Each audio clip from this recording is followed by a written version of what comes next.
So as AJ Dybantsa's BYU career begins, we saw him star in their exhibition loss to Nebraska. There are more and more details and stories coming out about how it even became possible for AJ to end up at BYU. And last week, I believe we did a video where his father, Ace, was talking about how AJ didn't even know the offers the teams had made financially to him, and he just wanted to play for Kevin Young. He was so blown away by the NBA operation. He came to his dad and said, "It's BYU." And they said, "Okay, here we go."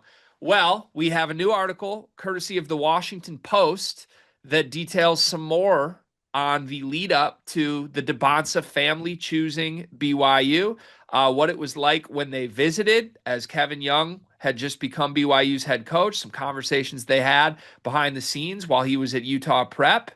And the honor code even played a part in this. I'm going to read an excerpt from this Washington Post article, but go read it because it's basically the story of the Dybantsa family, a family unlike any other in basketball is how it's framed. And this is an excerpt from the Washington Post on how the Dybantsas ended up choosing BYU. Starting with this, Chelsea, AJ's mom, swooned at the mountain views. Ace, having read up on Mormon culture, asked about BYU's honor code. The school is owned by the Church of Jesus Christ of Latter-day Saints, and the code requires students to abstain from alcohol, tobacco, coffee, and sex. On the other side of the conversation, everyone held their breath, knowing that the honor code can scare off non-Mormon recruits. Ace, though, said he loved it.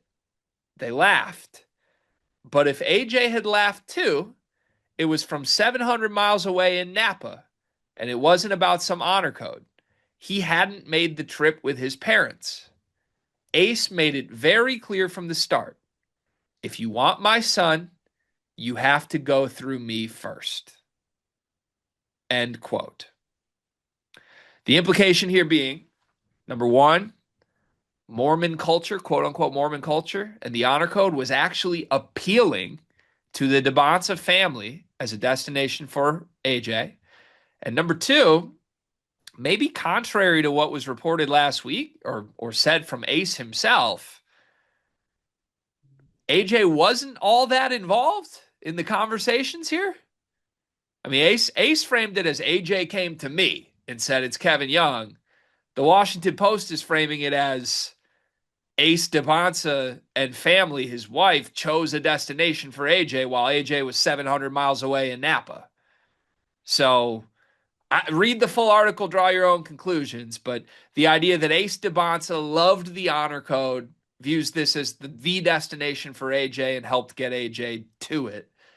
Do you believe that this is an accurate portrayal of how AJ Dybantsa ended up in Provo? So I read an article on AJ's life growing up, G, and they referred to Ace as first off, Ace, if you ever want to DM me back, like I have sent you a few. I feel like I can help. But they referred to Ace as a strict parent. Like AJ grew up in I believe the words were strict yet loving household. The article went on to say that like. And by the way, this to me isn't strict. It is more than I do. But the article went on to say that AJ used to have to do 10 push-ups in the morning. And that was like the strict aspect of Ace. Like I don't think that that's too strict, but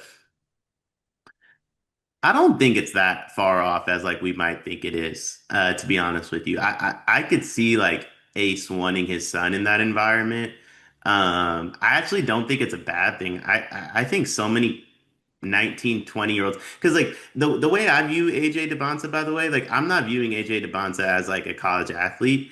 I'm viewing AJ Dybantsa as someone that's likely going to make 50 to $100 million a year from now in the NBA. His rookie year salary is going to be 15 million.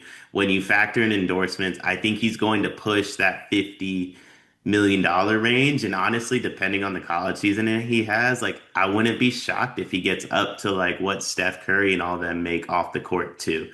And that could push him to a crazy, crazy number next year. And I think discipline's important. I think maturity is important. And I think an understanding of what's right and wrong is important for a guy like this. He's going to have to grow up much quicker than any of the rest of us have ever had to. Because while the rest of us had nothing and we were just college students and partying and eating McDonald's 3 straight days because that's all we could afford, AJ Dybantsa is going to have the world in the palm of his hands a year from now, if he doesn't already. And I think sending him to a school that is going to preach discipline, is going to preach maturity, it's going to preach making the right decision, is only going to make that process better for him. We hear a lot about guys getting to the NBA, spending all their money, or there's the Johnny Manziel storylines of getting to the NFL, and like you see where that went. I don't think it's crazy that Ace was like, you're going to go to BYU because you need to grow up quicker than you're able to grow up if you went to an Alabama, respectfully to Nate Oates. And I'm not, that was actually a bad comparison given some of the off the court stuff there. But you see what I'm trying to say? Like an SEC school where that is going to prioritize and preach, like, come to our frat party, come to our sorority party, come to this, come to that. You're going to go to BYU where they're going to preach to you discipline off the court because in a year, the world is going to be at your hands and you could do anything with it. Dion, you okay? You look a little sweaty. So every August, September, my air conditioning breaks and there's just nothing I can do about it. Dude, that's tough. Out in California too? Like, I mean, what is it, like 80 degrees still there today? Today's gonna be like 85, 90, but like peak summer, it gets like 110. My AC just doesn't ever hold up. I mean, it sounds like it's a bummer that you can't take advantage of Duncan Mechanical Solutions because Duncan Mechanical Solutions is an HVAC company based in Angola, servicing the tri-state area, bringing commercial quality to the residential world with excellent customer service. You heard us talk about Duncan Mechanical last summer. If you need heating or air conditioning, kitchen or bath remodeling, or all of the above, Duncan Mechanical is the place to go in the Midwest. Go to DuncanMechanicalSolutions.com to take advantage and make sure you don't wind up like Dion. Yeah. Okay. So I totally buy and think I agree and understand the idea of AJ's dad wanting BYU to be the destination and or just choosing the destination, right? If I were a father of a number one prospect, recruit, NBA draft pick, potential guy, I would absolutely want my kid to go somewhere that I would feel he's going to be safe at, would help him get as directly to the next step without distraction, without complications, right? And the reality is, as fun of a time as college can be, special time in all people's life where you learn about yourself and you grow. For someone of AJ Dybantsa's stature, there can be a lot of distractions that could throw you off that path, right? So I like the BYU culture is special.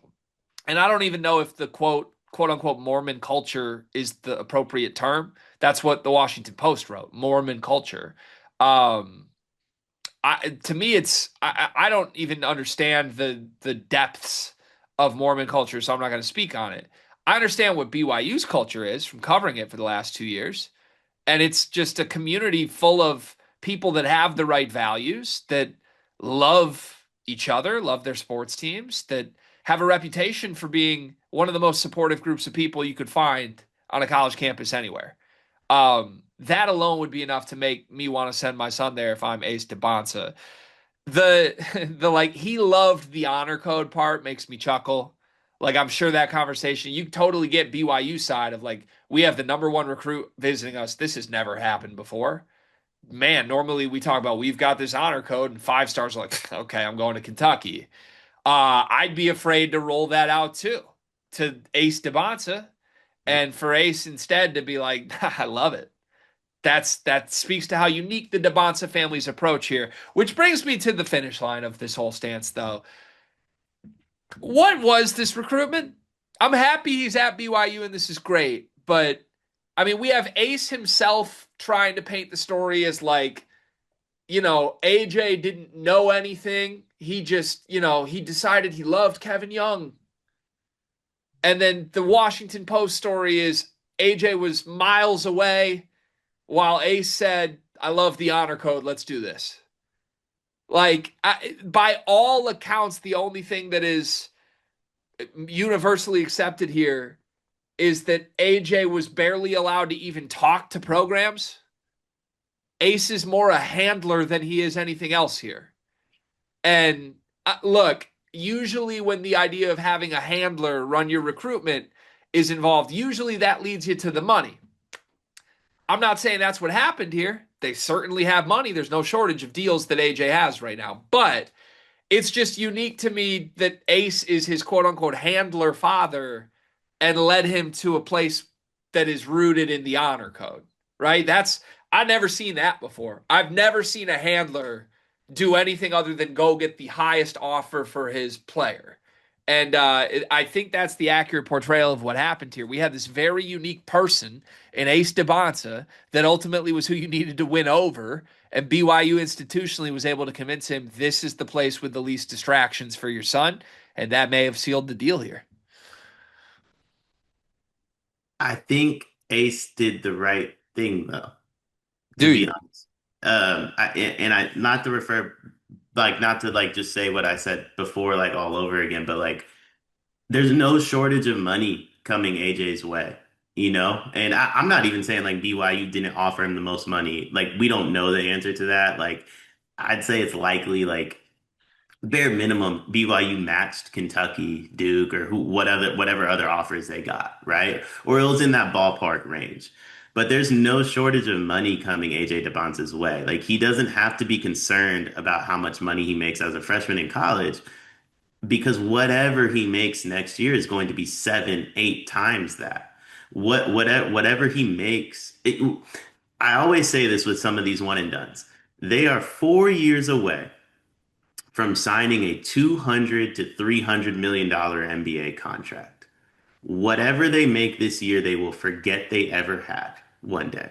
And to do a recruitment based upon money when you're AJ Dybantsa, like to me, that's a bit, I don't want to say disingenuous, but I don't think it's the right way to go about it. And I think I think two things happen here. Ace said, AJ, who's the coach that makes you the best NBA player? I do believe that's KY. And Ace said, what's the institution that makes my son grow up the quickest and makes him the most mature and makes him the most disciplined individual possible for when he has everything? I do believe that's BYU. I do because it could go so south when you sign that $300 million contract in 4 years if you don't do everything correctly in the buildup. I think you're right too. I just want I want the real, full, accurate story that merges who made this decision. Was it Ace? And then he called AJ and said, we're going to BYU. Was it AJ and Ace's story is actually real here? Was it a mix of both? I feel like we're hearing very conflicting reports on who pulled the trigger to make the decision. And ultimately, it doesn't matter. He's there and he's loving it. He's going to be great. But it's one of the more interesting, unique recruitment stories I feel like we've ever heard.